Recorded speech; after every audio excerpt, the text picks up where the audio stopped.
আপনি কি মনে করেন যে বিএনপি এককভাবে ক্ষমতায় আসতে পারবে এবং এককভাবে ক্ষমতায় আসলে তারা হচ্ছে সবাইকে নিয়ে কাজ করবে আসলেই? সেই উদারতা তারা দেখাচ্ছেন। তো কিছু দৃষ্টান্ত আছে ক্ষমতায় না গেলে দেখানো যাবে না, কিছু কথা আছে যে ক্ষমতায় গেলে করব।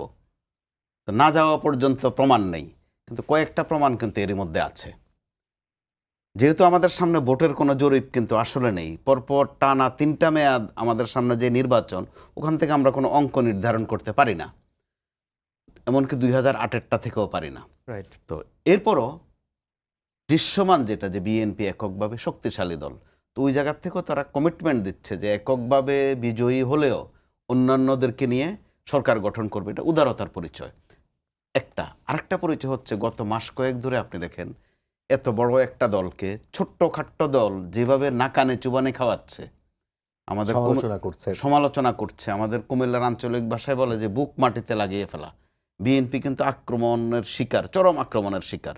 এরপর বিএনপি কিন্তু খুব শালীন শালীন করে জবাব দিচ্ছে, এটাও এক ধরনের উদারতার প্রমাণ।